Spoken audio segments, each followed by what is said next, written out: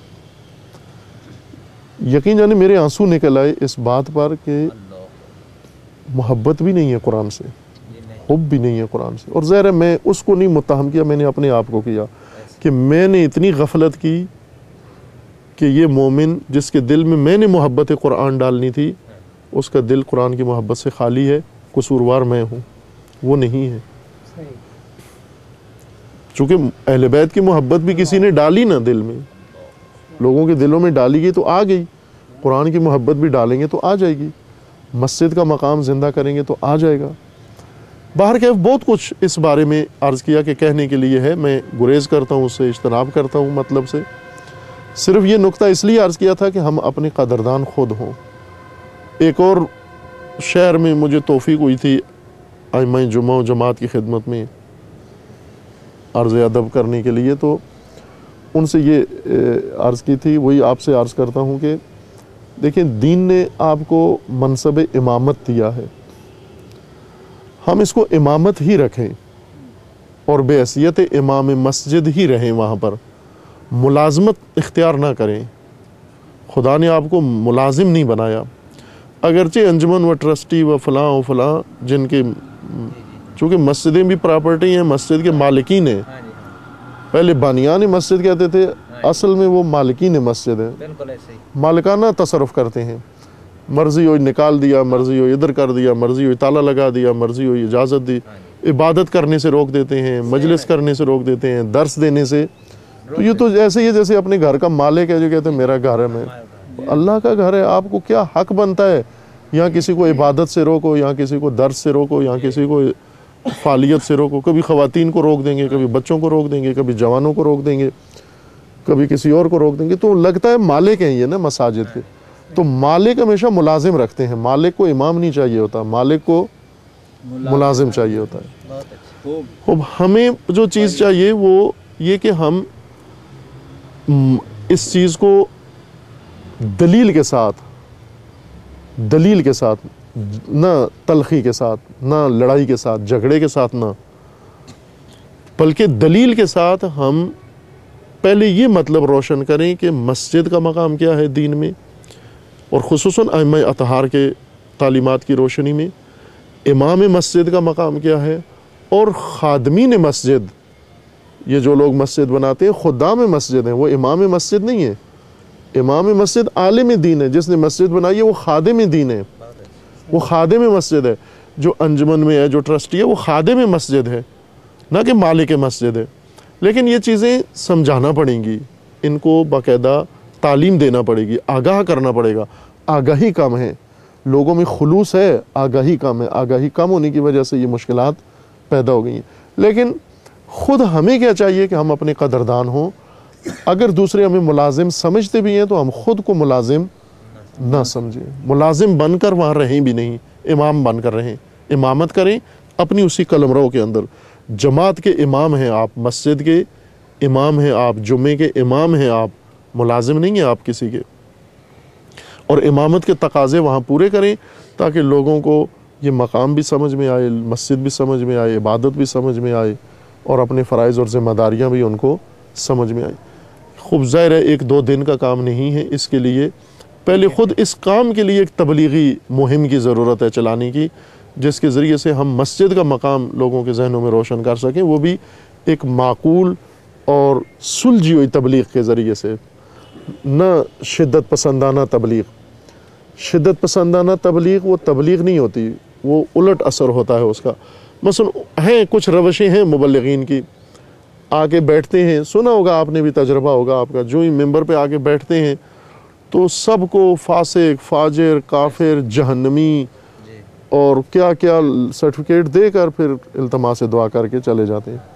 خوب ظاہر ہے کہ یہ جو بیٹھے ہوئے ہیں، آپ ان کو جب فاسق و فاجر و کافر و منافق و جہنمی ثابت کر کے جاؤ گے تو وہ تو انبیاء کی بھی بات نہیں سنتے. ایسے طبقات تو جو سرٹیفکیٹ آپ نے بانٹے ہیں تو اس کا مطلب یہ ہے کہ یہ تو انبیاء کی بھی بات نہیں سننے والے ہیں. بھلے یہ ہیں مومنین ہیں، لیکن کون سے مومنین ہیں؟ نادان، جاہل، نہ جاننے والے، کم فہم. ان کو جھنجھوڑنے کی ضرورت ہے، ان کے ساتھ ہمدردی کی ضرورت ہے، نہ تلخی کی ضرورت ہے. جو جتنا جاہل تر ہے اتنا زیادہ مستحق ہے ہمدردی کا، اتنا زیادہ مستحق ہے ہمدردی کا، نرمی کا. اس کے اوپر رحم کھائیں آپ کہ یہ بیچارہ کیا وضع ہو گئی ہے، کیا حالت. جس طرح ایک مریض ہے جو بہت شدید مریض ہے تو کیا ہمیں غصہ آتا ہے اس پر، یہ اتنا کیوں زیادہ مریض ہے؟ اس پر زیادہ رحم آتا ہے. ایک آدمی کہتا ہے میرے سر میں درد ہے، دوسرا کہتا ہے میں ہارٹ پیشنٹ ہوں، تیسرا کہتا ہے میں بالکل موت کے قریب ہوں. تو ہماری ہمدردی کس کے ساتھ ہوتی ہے؟ جو موت کے قریب ہے، چونکہ اس کی بیماری زیادہ سخت ہے. تو اسی طرح جب ہم دیکھیں جاہل آدمی، جو سب سے زیادہ جاہل ہے وہ سب سے زیادہ مستحق ہمدردی ہے آپ کی. قرآن مجید میں خداوند تبارک و تعالیٰ نے رسول اللہ کو جو اہم ترین فریضہ بتایا وہ تبلیغ ہے. دیکھیں آفات یہ ہیں، ابھی آغا صاحب نے اشارہ کیا تھا پہلے گفتگو میں نماز سے پہلے کہ ہمارے جو علماء کرام ہیں وہ زیادہ تر مدارس کو انہوں نے ترجیح دی ہے. اچھا کیا، بڑے مدارس، اچھے مدارس انہوں نے تشکیل دیا، الحمدللہ ان کی خدمات ہیں. ہم خود انہی کا ہی ثمرہ ہیں، انہی کا نتیجہ ہیں. اگر وہ نہ ہوتے تو ہم بھی نہ ہوتے. لیکن ایک چیز چھوڑ دی اور وہ عوام کو اپنے حال پہ چھوڑ دیا، بلکہ جوہال کے حوالے کر دیا. اور مدارس سے کوئی رابطہ علماء کا یا علماء کا رابطہ مدارس سے نہیں رہا. قبلہ معذرت کے ساتھ یہ تھوڑی سی تفسیر کرنا، اذا خاطبهم الجاہلون قالوا سلاما. کئی ہمارے ایسے کرتے ہیں کہ بس سلام کر دو، ان کو ساتھ ہی نہ لگو. عرض کروں گا، ابھی عرض کر رہا ہوں اسی طرح. ایک یہ تصور کہ ہمارے علماء کیوں مدرسوں میں جا بیٹھے ہیں، اس کے پیچھے ایک بہت عجیب داستان ہے، میں اس کی طرف اشارہ کرنا چاہ رہا ہوں. وہ داستان کیا ہے کہ ہمارے جتنے بڑے حوزے گزرے ہیں، پہلے حوزہ علمیہ نجف تھا، اب حوزہ علمیہ قم، مرکزی حوزے. پہلے 1000 سال تک حوزہ علمیہ نجف تھا، پھر اس کے بعد وہ صدامیوں نے اس کو ویران کیا اور حوزہ علمیہ قم آباد ہوا. کہ خدا انشاءاللہ اس کو ہمیشہ اور سب حوزوں کو آباد رکھے انشاءاللہ. اب بھی تک حوزہ علمیہ قم میں یہ تصور موجود ہے، ابھی بھی انقلاب اسلامی کے بعد بھی.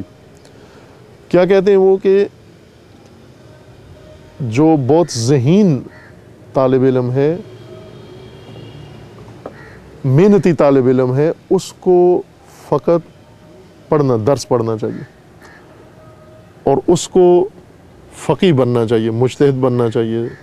اگر فقیہ مجتہد نہیں بن سکتا تو مدرس بن جائے. اگر مدرس نہیں بن سکتا، لائق قابل مدرس نہیں بن سکتا، تو محقق بن جائے، اور اگر ان پوسٹوں میں سے کسی کے قابل نہیں ہے تو پھر مبلغ بن جائے، پھر بے شک جائے تقریریں کرے۔ تقریریں کرنے والے کو نجف اور قم میں روزہ خان کہتے ہیں، روزہ مجلس کو کہتے ہیں۔ مجلس کو روزہ اس وجہ سے کہتے ہیں کہ مجالس میں روزہ تو شہداء پڑھی جاتی تھی۔ یہ کتاب جو مصائب کی کتاب ہے نا، یہ عموماً مجالس میں اس کو دیکھ کر پڑھا کرتے تھے، تو اس لیے مجالس کا نام پڑ گیا ہے روزہ خانی۔ روزہ خانی یعنی کتاب روزۃ المجالس پڑھی جائے گی، اور جو مجلس پڑھتا تھا اس کو کہتے تھے روزہ خان۔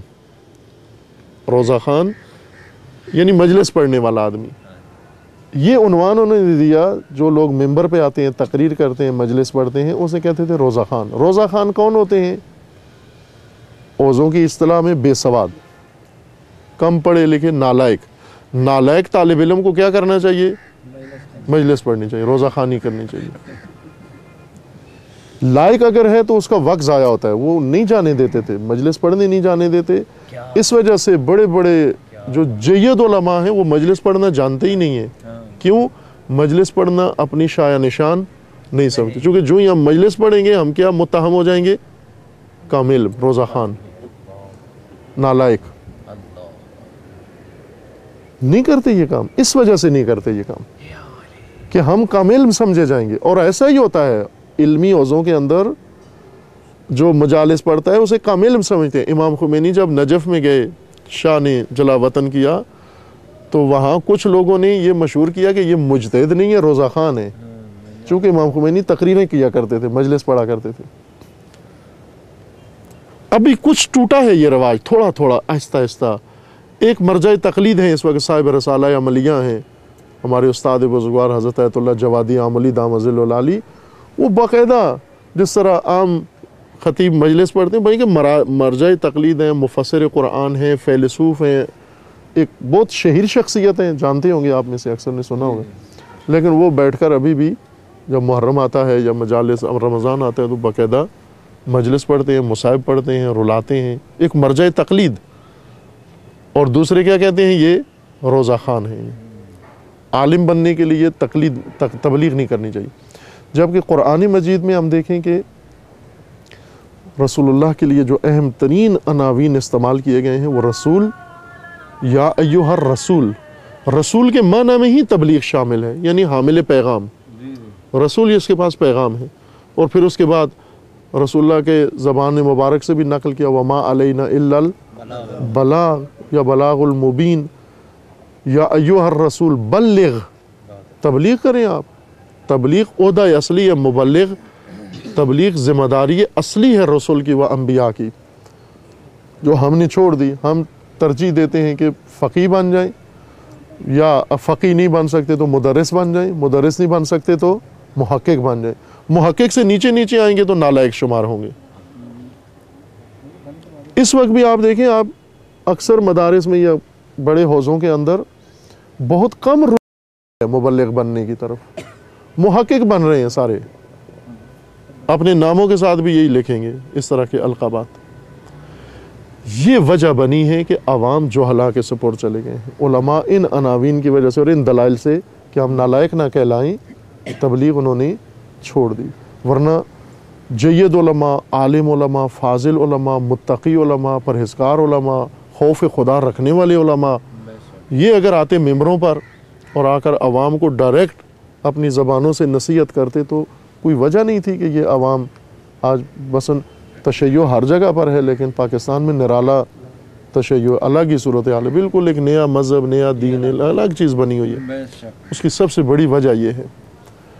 خوب عزیزان، مسائل، اب اشارہ کیا کہ یہ پہلا نقطہ تھا کہ آپ اپنے قدردان ہوں، بے حیثیت طالب علم، بے حیثیت عالم، بے حیثیت مبلغ، بے حیثیت امام جمعہ و جماعت، ان عہدوں کا برہم رکھیں، شان ان کی حفظ کریں آپ۔ ظاہر ہے آپ جب فرنٹ لائن کے مورچوں کے محافظ ہیں تو مشکلات بھی اتنی ہوتی ہیں فرنٹ لائن پر۔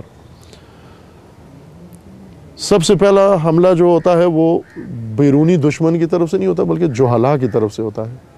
یعنی وہی جن کو آپ ہدایت کرنا چاہتے ہیں، رسول اللہ کو سب سے پہلا حملہ رسول اللہ پر انہوں نے کیا جن کو رسول اللہ سمجھانا چاہ رہے تھے، ہدایت کرنا چاہ رہے تھے۔ سب سے پہلا حملہ قریش نے کیا جن کو سمجھانا چاہ رہے تھے، ذوالعشیرہ نے کیا جن کو سمجھانا چاہ رہے تھے، پھر اہل مکہ نے کیا جن کو سمجھانا چاہ رہے تھے۔ تو ظاہر سی بات ہے کہ محراب میں جو طبقہ موجود ہے، علماء، مبلغ جنہوں نے مساجد سنبھالی ہوئی ہیں، بہت خطیر و اہم فریضہ ان کے سپرد ہے، لیکن عرض کیا کہ نہ ان کا مقام اس طرح سے سمجھا جاتا ہے، نہ عوام، نہ دیگر طبقات، اور نہ خود وہ اپنے مقام کے لائق اور قائل ہیں، اور چہ بسا ملازمت کی حد تک اس کو تنزل دے دیتے ہیں، ملازمت کی حد تک اسے نیچے گرا دیتے ہیں۔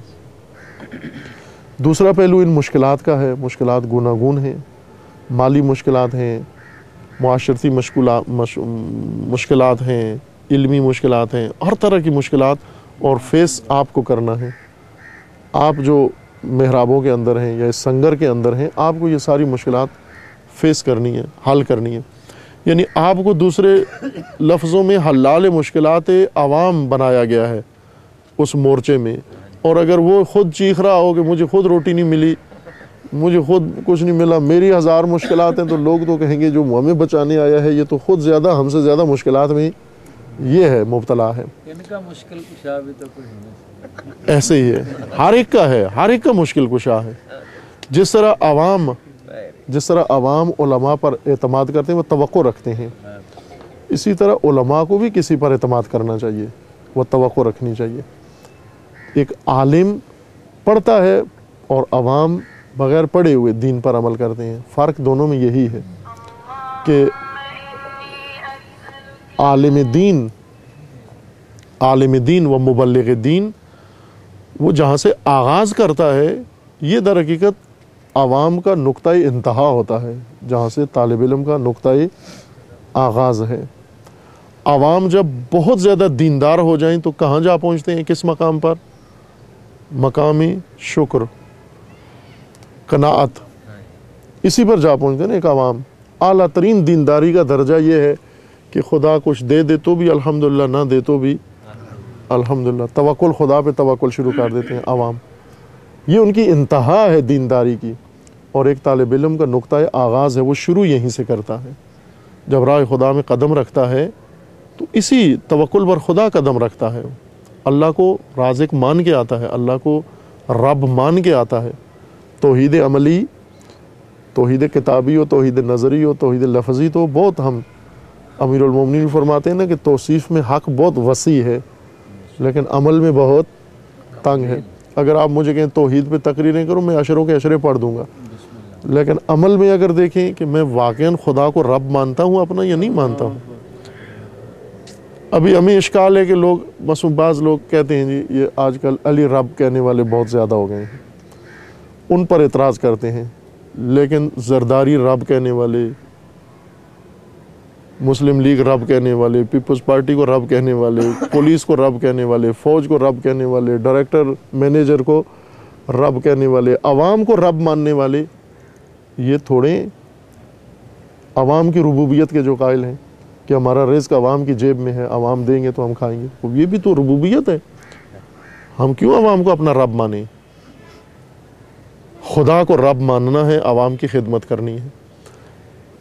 وجہ مشکل، بڑی وجہ کیا ہے؟ جیسے وہاں ایک اشارہ کیا تھا ایک نقطے کی طرف کہ اس کے پیچھے کیا ذہنیت کار فرما ہے کہ علماء بڑے نہیں آتے ممبروں پر۔